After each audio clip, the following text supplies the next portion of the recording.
김영환 충북지사 정무라인이 잇따라 그만두겠다고 해 논란이 일고 있습니다. 임명된 지 반년밖에 안 된 정무특보가 김 지사 해외 출장 중에 돌연 사의를 표명했습니다. 충주의 2차 전지 관련 업체에서 30대 노동자가 숨진 채 발견됐습니다. 유독가스에 질식해 숨진 것으로 추정되는데 정규직 전환 2달 만에 안타까운 사고가 벌어졌습니다. 충북 최초의 공공산후조리원이 제천에 문을 열었습니다. 저렴한 가격에 문을 열기 전부터 예약이 몰렸습니다.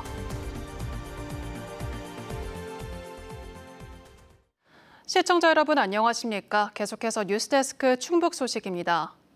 김영환 지사의 정무라인에 또다시 큰 변화가 있을 것으로 보입니다. 다음 달 퇴임할 김수민 정무부 지사에 앞서 손인석 정무특보가 돌연 사의를 표명한 건데요. 역할을 제대로 못해 사퇴하겠다는 건데 임명된 지 6개월 만에 그것도 김 지사의 해외 출장 중에 갑자기 그래서 논란이 분분합니다. 이병선 기자입니다. 최근 이광희 민주당 국회의원은 김영환 지사의 공천 등과 관련한 명태균 게이트 의혹을 제기했습니다. 그러자 손인석 정무특보는 김 지사와 명 씨는 일면식도 없고 김 지사 휴대전화에 명 씨의 전화번호도 없다고 반박했습니다. 하지만 김 지사는 지난 24일 기자간담회에서 명 씨와 오래된 사이이고 경기지사 후보 경선 당시 논의한 적도 있다며 다르게 말했고 명 씨도 유튜브 방송에서 김 지사와 자주 만난 사실을 밝혔습니다. 그다음에 야간에 저분이 유튜브를 했어요. 그래서 그 뭐 잘못된 거 있으면 제가 바로 잡아주고 그래서 이제 자주 교류했었는데 손 특보가 사의를 표명한 이유는 이 해명이 잘못된 것이었고 또 최근 오송 참사 추모 기간 김 지사의 술자리 논란도 정무적으로 미흡했다는 것이었습니다. 하지만 임명된 지 6개월 만에 그것도 김 지사의 해외 출장 중에 사퇴 의사를 밝힌 건 이례적이라 파문이 일고 있습니다. 김 지사도 사전에 몰랐던 것으로 전해져 내부적으로 다른 엇박자가 있었던 게 아니냐는 추측도 나오고 있습니다. 김 지사가 사직서를 반려할지 수리할지는 아직 정해지지 않았고 손 특보는 일단 예정대로 지사 대신 행사 일정을 다녔습니다. 이 멋진 공간이 우리 엄마들에게 사랑받는 공간으로 계속 이어지기를 바랍니다. 손 특보의 사퇴를 내년 지방선거와 관련한 정치 재개 수순으로 보는 시각도 있는데 그 자신도 아직 먼 얘기라고 말해 가능성을 닫지는 않았습니다. 김수민 정무부지사 역시 다음 달 말 퇴임하고 국민의힘으로 복귀할 예정이어서 정무라인 투톱이 동시에 교체될 가능성도 배제할 수 없습니다. 친일파 발언부터 제천 산불 당시 술자리, 도의회 무시 등 논란이 이어졌던 김 지사에게 정무적 대처는 늘 어려운 과제였습니다. 그리고 지방선거를 1년도 남기지 않은 지금 그 중요한 정무라인이 삐걱대면서 또다시 고비를 맞고 있습니다. MBC 뉴스 이병선입니다. 국회에서 여야 원내대표가 오송 참사 국정조사를 협의한 것에 대해 국민의힘 충북도당이 참사의 정쟁화라고 반발하고 나섰습니다. 국민의힘 충북도당은 오늘 성명을 내고 이태원 참사 국정조사도 55일간 진행됐지만 성과 없는 정쟁에 그쳤다는 평가가 난무했다면서 국정조사를 주장하는 민주당의 목적이 지방선거에 영향을 주기 위한 것이라고 밝혔습니다. 앞서 오송 참사 유족들은 국정조사에 대해 환영 입장을 밝히고 국가의 책무를 다하는 첫걸음이라고 평가했고 우원식 국회의장은 이제서야 하게 돼 송구하다고 밝혔습니다. 충북 지역 민생회복 소비 쿠폰 지급률이 80%를 넘어섰습니다. 충청북도는 어제까지 전체 지급 대상자 158만여 명 가운데 83.8%인 132만여 명이 신청했다고 밝혔습니다.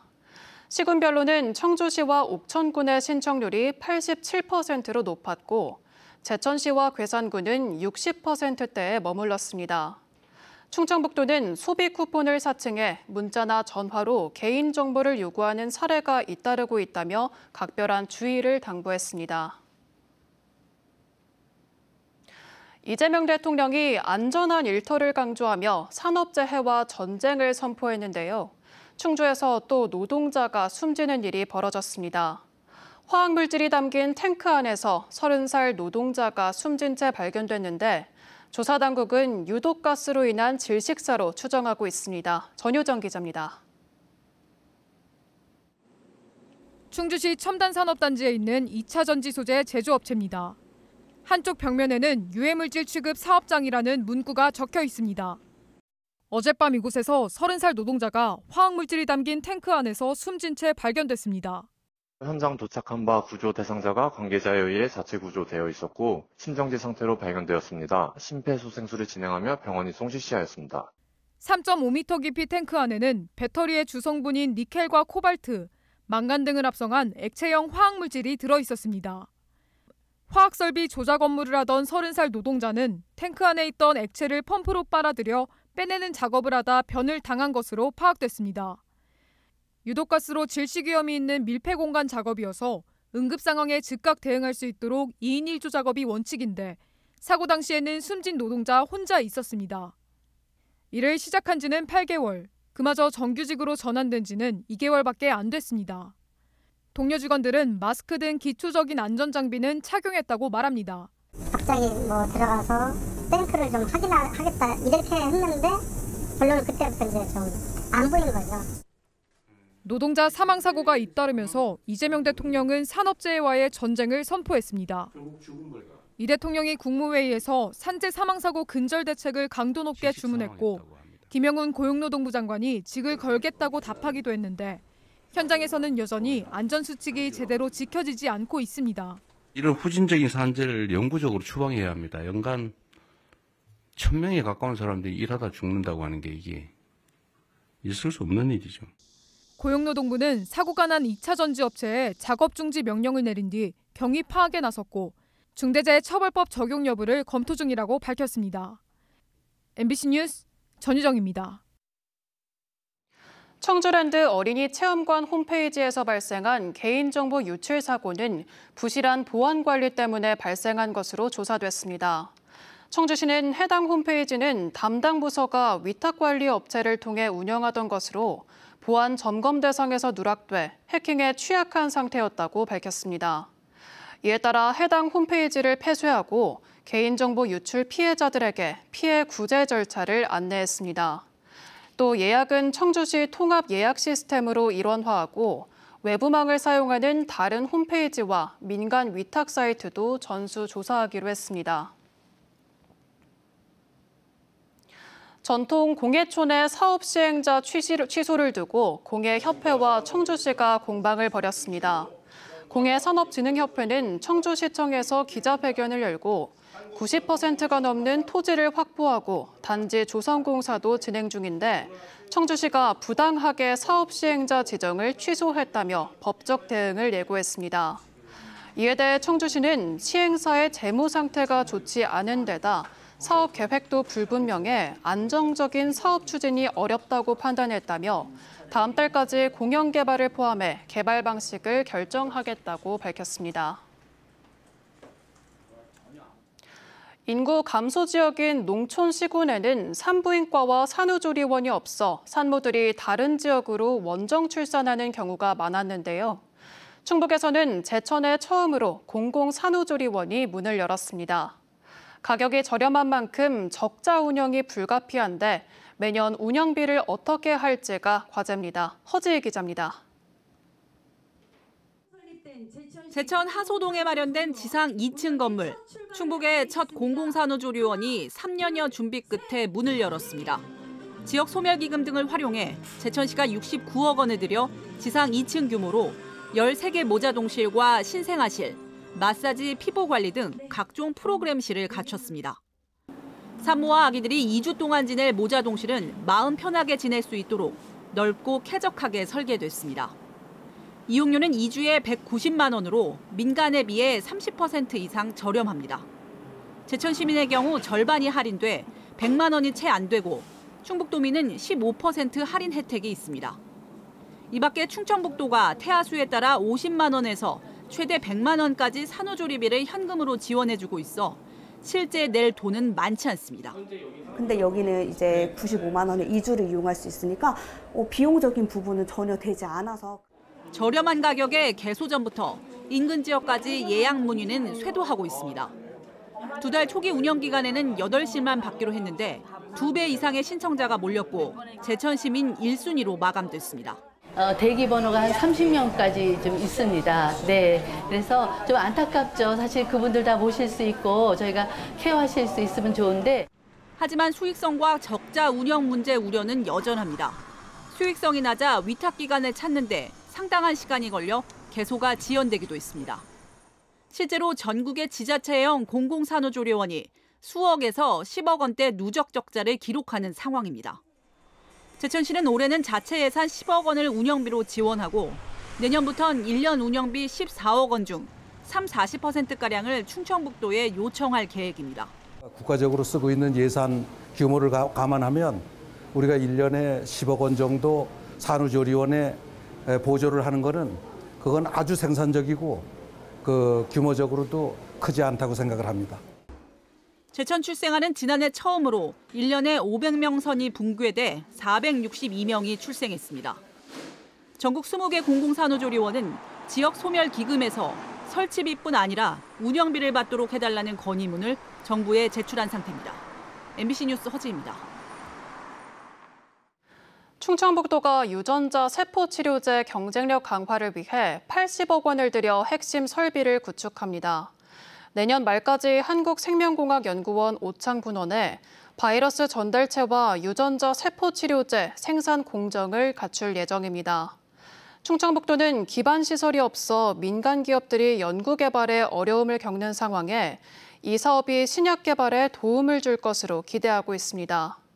유전자 세포치료제는 희귀 난치병을 고치는 차세대 치료제로 주목받고 있고 세계 시장 규모가 연평균 20% 이상 성장하고 있습니다.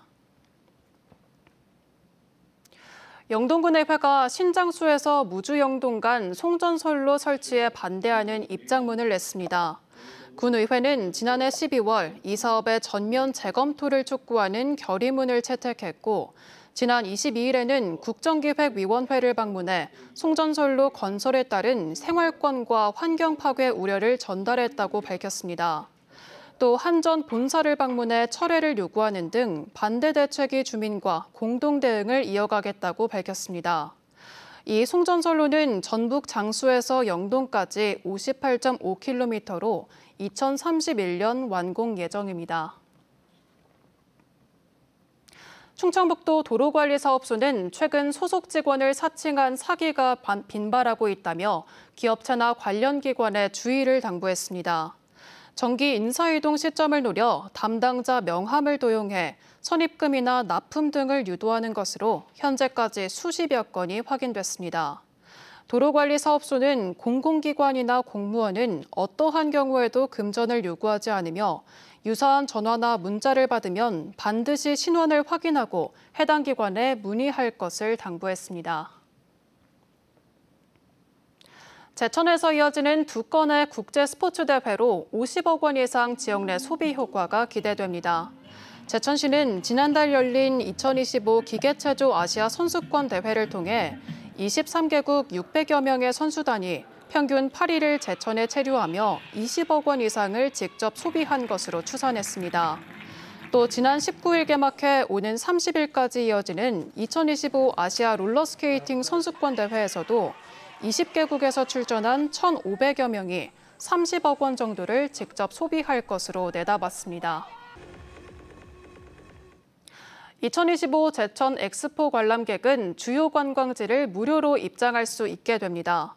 엑스포 조직위는 지역 관광 동반 상승 효과를 높이기 위해 엑스포 입장권 소지자에게 청풍 문화유산단지와 의림지 역사박물관, 옥순봉 출렁다리 등 주요 관광지 무료 입장 혜택을 주기로 했습니다.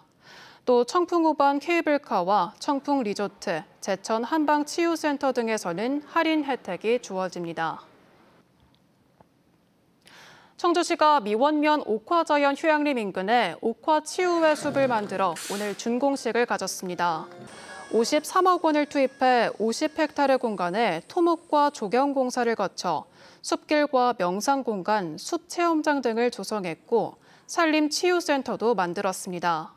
청주시는 산림치유지도사를 채용해 치유와 명상, 숲길 걷기 등 다양한 프로그램을 운영할 예정입니다.